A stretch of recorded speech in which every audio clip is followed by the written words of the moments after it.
अस्सलाम वालेकुम। मैं तुहाडा वीर जुल्फकार जट ते तुसीं देख रहे हो गल वेले दी। ते अज दी गल वेले दी जनाब बड़ी एक्साइटेड है योम तकबीर दे हवाले नाल 28 मई साडे वास्ते पाकिस्तानियां वास्ते बड़ा एक माण दा दिन है, बड़ा फख्र दा दिन है और असीं इस दिन नूं बड़े जोश दे नाल मनाने आ। जिस तरह कि तुसीं इस नां तो ही समझ सकदे हो कि योम तकबीर दा मतलब इह वे कि जदों भी कोई मुसलमान अपने जज्बे किसी बड़े जज्बे का इजहार करता है तो रब की बड़ाई आटोमैटिकली वो मूँह दे विचों बाहर आती है, यानी अल्लाह अकबर। और इस दिन के हवाले ना मैं थोड़ा जिहा तुहानूं दस दियां कि इंडिया बहादुर ने जदों अपना दूसरी दफ़ा अपनी एटॉमिक जिहड़ी उन्हां दे तजर्बा किया एटमी हथियारां दा 11 ते 13 मई नूं उन्होंने 11 मई नूं 3 धमाके किए, 13 मई 1998 नूं फिर उन्होंने 2 धमाके करते जिहदा नाम उन्हें शक्ति 1 ते शक्ति 2 रखिया, शक्ति 5 रखिया। यानी ये उन्होंने अपने उस एटमी तजर्बे का नाम जिहड़ा रखिया।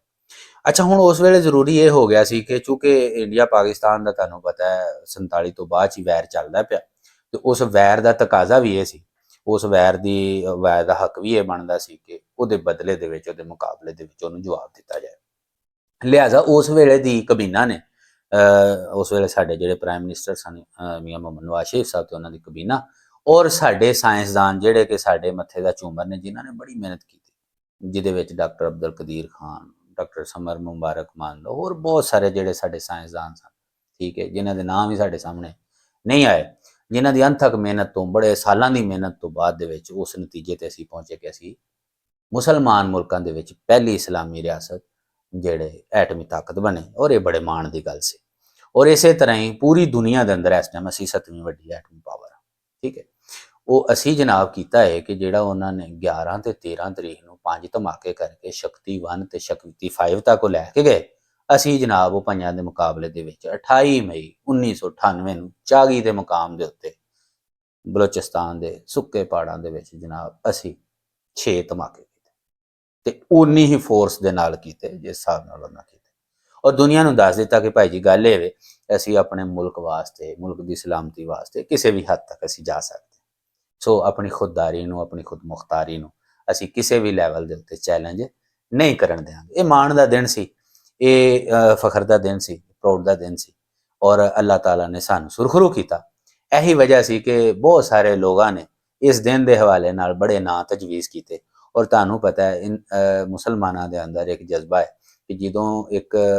कोई बड़े जज्बा जहाद या इस टाइप का कोई भी अपना